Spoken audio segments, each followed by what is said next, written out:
What is up, Critics? In this video I'm going to be talking about the unreleased drip feed cars for the contract DLC update. We will most likely get one vehicle every Thursday as Rockstar did with the last update. However, they'll most likely make one of the cars a Christmas Day gift.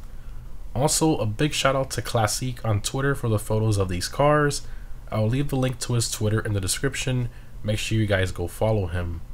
So we have a total of 10 unreleased vehicles for this update, with 8 of them being drip feed cars and the other 2 being mission only vehicles. Now I do want to mention that we are not too sure on the exact release order because 5 of them will be on the Legendary Motorsport website and the other 3 will be on the Southern San Andreas website. So I will be showing these cars in order of website, but again, we don't know the exact release order because Rockstar randomly goes back and forth between the 2 websites. But anyways, let's start with the Legendary Motorsport website, where we should be getting our first car either next Tuesday or next Thursday, which is the new Overflod Xeno. This car is in the supercar class and will cost about $2.8 million, which is a bit more expensive than the Ignis, which was around $2.7 million. But anyways, the Zeno is primarily based on the SSC Tuatara, which we saw teased in the initial trailer. It's an absolutely gorgeous car in real life, very controversial because of its top speed records and attempts that proved to be fake, but let's not talk about that. They did redo it and it's still a fast car, it really is.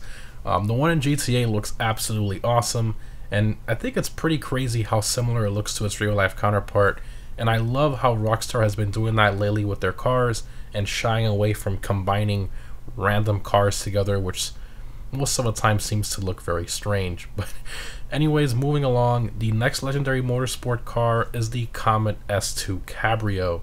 This car is in the sports class and will cost just under $1.8 million, which is about $100,000 less than the standard price of the Comet S2, so this one does seem to be a little bit cheaper.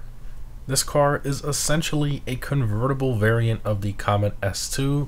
I'm honestly not too sure what's the point of this car when it's rumored to basically have the same customization as the regular S2 but in convertible form. Anyways, this car is primarily based on the Porsche 992 Cabriolet. Again, I personally don't really feel it was needed, but I guess it was kind of a lazy way of Rockstar adding a new car.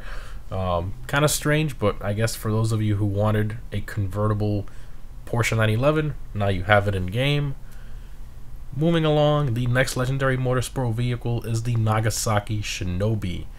This bike is quite obviously in the motorcycles class and will have a ridiculous price, I hope you're sitting down for this, of just under $2.5 million for a motorcycle that looks pretty generic, if I'm being honest.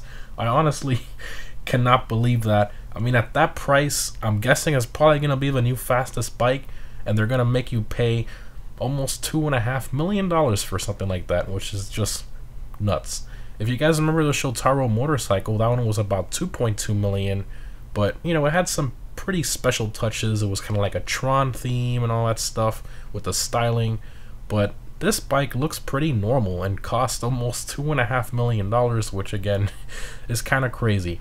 But anyways, this bike is primarily based on the Kawasaki Ninja, a pretty cool bike which I'm sure will probably be the new fastest motorcycle in the class, which again remains to be seen. Moving along, the next Legendary Motorsport vehicle is the Western Reever. This bike is quite obviously again in the motorcycles class, and this one will cost $1.9 million, which again is a crazy price for a motorcycle. I don't understand what's with Rockstar with these $2 million bikes, but anyways, I guess if maybe these 2 bikes perform very well, it might be a bit more worth it, but still, that's a ton of money for a motorcycle. And if you didn't already know, for those of you who own the agency property, if you go to the garage, you'll see one in there, which is kind of cool. But anyways, this bike is primarily based on the Arch 143, a really cool looking bike in real life, but almost $2 million for it in GTA is a bit ridiculous. Moving along to our last vehicle for the Legendary Motorsport website, before we get to the Southern San Andreas website, is the Galavanter Baller ST. This vehicle is in the SUVs class and will cost just under $900,000, making it the cheapest vehicle in the entire DLC. Now this one does seem to just be a performance variant of the Baller LE-LWB with just some minor changes like larger vents out front and some added vents at the rear as well. But based on those design features, this SUV does seem to be primarily based on the Range Rover Sport SVR, which is the ultimate Range Rover in terms of performance, so hopefully this one is actually fast and can decently compete with other SUVs in the game, but I guess we'll see. Now, moving on to the San Andreas website, where we have our last three vehicles. We have the Mammoth Patriot Mil-Spec. This vehicle is in the off-roads class and will cost about $1.7 million. Now, this one is basically a four-door version of the Squatty, but this time it's in the off-roads class and costs about $600,000 more. But honestly, the four-door is the one everyone wanted from the beginning, including myself, so I'm glad we're finally getting this version. But anyways, this one is primarily based on the Hummer H1 and rumored to have very similar customization options to the Squatty as well. Moving along, we have the Obey I-Wagen. Now this one is in the SUVs class and will cost about $1.7 million. This one will be the first electric vehicle in the SUVs class, and I'm honestly excited to see how it competes against the other performance SUVs in game. This one is primarily based on the 2020 Audi e-tron. I'm just glad we're finally getting an updated Audi SUV in game. It was about time. And lastly, we have the Declasse Granger 3600LX. Very interesting name there, but this one is in the SUVs class and will cost just under $1.4 million, which is pretty crazy for a pretty normal looking SUV. This one is primarily based on the 11th generation Chevy Suburban, so not anything too crazy or exciting there.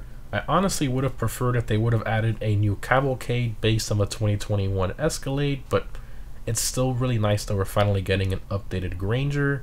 And from one of the screenshots my friend Emperor sent me, it does appear to have a brand new interior, which I'm actually pretty excited for, and it's kind of crazy how similar it looks to its real life counterpart, which is really nice to see. It's kind of funny how Rockstar put more effort into the interior for a Suburban instead of the interior for the Rolls-Royce Cullinan, which is the Enos Jubilee. Really makes no sense to me, but that is the definition of Rockstar logic, I think. Anyways, now for the two vehicles that you can't buy, which are exclusive to missions.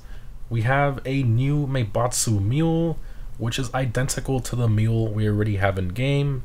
No one is really sure why they added another mule that looks pretty much the same in game, but a lot of people in the community are speculating that it was probably needed for like a specific mission or something, but at this time we still don't know why they added that. And lastly, the strangest vehicle of this update by far, and it's something that you cannot actually buy, and that is the Vapid Youga Custom. This is Lamar's van for his LD Organics business. So basically this one is a Youga Classic with the back end of a Tornado, which I find extremely strange. It kind of looks like some weird modded car, but yeah. Also, something quite funny about this one is that they put it as a Vapid, even though the Youga Classic, which is what it's based on, is a Bravado. So very weird there. Again, remember, this one will not be purchasable, but Rockstar might possibly give it to us as an award or something like that someday. Or it might be like the rare Lost Slam van, which you're forced to glitch off somebody else.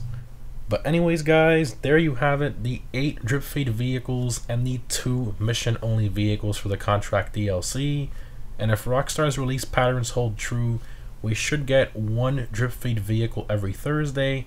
However, do bear in mind that sometimes they do skip event weeks, so it could be 9 or 10 weeks before we have all those cars. But anyways, guys, let me know which one you're most excited for in the comments down below. Personally, I'm most excited for that new Overflot Xeno. That thing looks absolutely sick. Anyways, guys, thanks for watching, and I'll see you in the next one.